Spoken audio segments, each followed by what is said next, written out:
Assalamualaikum warahmatullahi wabarakatuh. Selamat siang teman-teman. Jumpa lagi di channel Nara Sawiji Sang Pembudidaya Ikan. Mungkin sudah lama banget ya saya tidak buat konten video agak panjang seperti ini, ya karena berbagai kesibukan ya. Jadi mohon maaf bagi kalian yang pengen request atau tanya tentang budidaya ikan, baik ikan lele, nila dan gurame, silakan bisa ditulis di kolom komentar. Nanti saya akan bahas dan saya jadikan bahan untuk membuat konten.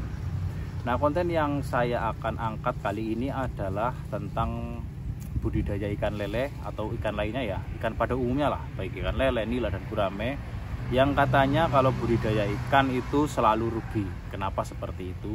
Nah, mari kita bahas. Jadi budidaya ikan tidak rugi kenapa? Nah, banyak sekali yang bilang itu dari teman saya di media sosial, kalau budidaya ikan itu sangat susah untungnya, khususnya untuk jadi petani ya. Kalau mungkin jadi bakul atau pedagang mungkin sudah jelas pasti ya akan mendapatkan keuntungan. Namun kalau dari sisi petani itu saya kira banyak yang bilang itu sangat susah. Kenapa demikian? Tapi kalau misalkan ngomong budidaya ikan itu tidak untung, itu saya kira merupakan sebuah kesalahan ya. Karena nyatanya di pasar, di depot-depot ikan masih banyak yang jualan ikan air tawar, baik itu ikan nila maupun ikan lele dan gurame ya. Jadi masih tetap ada yang jual. Artinya apa? Nggak mungkin lah tiap orang atau tiap pembudidaya, tiap petani akan melanjutkan usahanya ketika usaha itu mengalami kerugian. Pasti ada untungnya. Nah, salahnya di sini di mana? Yang mengatakan usaha budidaya ikan itu selalu rugi atau tidak untung. Nah, ini sedang saya cari dan sedang saya gali. Kebanyakan yang bilang seperti itu, yang bicara budidaya ikan selalu rugi itu biasanya hanya petani yang FOMO ya. Kalau zaman sekarang itu FOMO, dia takut ketinggalan dengan hal-hal yang baru. Dia hanya lihat yang sepintas di media sosial, ternyata yang contohnya judulnya seperti ini, budidaya ikan untung besar, budidaya ikan panen melimpah, untung besar dengan budidaya ikan lele, segala macam bentuknya. Dia mungkin terlalu mudah tergiur dengan hal-hal yang sifatnya manis seperti itu, namun tidak melihat efek sampingnya.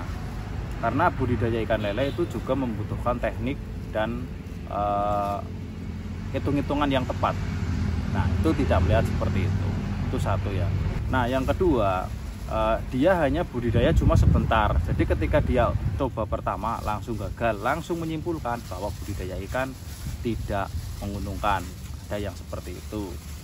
Dan yang ketiga, dia tidak melakukan perhitungan. Jadi asal bras saja, tidak mengetahui modalnya berapa, tidak mengetahui nanti jualnya kemana. Akhirnya dia bingung dan dipatok harga rendah oleh tengkulak yang nakal. Dan saya tidak menyalahkan, memang kalau misalkan namanya juga usaha, bisnis, pasti akan mengalami sebuah keuntungan atau kerugian. Dan yang sering terjadi bagi pemula, yang namanya pemula memulai usaha itu pasti akan dekat sekali mengalami kerugian atau kegagalan dulu dialami. Nanti seiring berjalannya waktu, yang penting asal mau belajar, mau mengamati, mempelajari kerugian atau kegagalannya, mungkin bisa ada perbaikan di lain waktunya. Jadi mungkin dengan kegagalan itu bisa menjadi pelajaran sehingga nanti tidak terulang, atau misalkan lebih ahli lagi, lebih mendapatkan ilmu baru dari kegagalan itu. Jadi seperti itu saja ya guys. Jadi kalau misalkan ada yang bilang budidaya ikan itu tidak untung, memang betul tidak untung, dan saya juga tidak menyalahkan. Dan misalkan budidaya ikan pasti untung, saya juga nggak menyalahkan, memang betul, karena ini ya di pasar-pasaran masih ada yang jualan ikan. Nggak mungkin lah kalau misalkan kita jualan atau petani lain jualan rugi diterus-terusin, ya nggak mungkin, pasti ada untungnya. Jadi bagi pemula yang pengen budidaya ikan, pertama yang harus diperhatikan adalah hati-hati dalam memulai budidaya. Jangan mudah tergiur dengan indahnya media sosial, baik di YouTube, di TikTok maupun di Facebook ya. Jangan mudah tergiur, karena yang namanya media sosial itu hanya menampilkan sisi-sisi positif saja ya, atau sisi negatif saja. Sampean harus seimbang dalam memperhatikan sesuatu ya. Jadi tetap lakukan perhitungan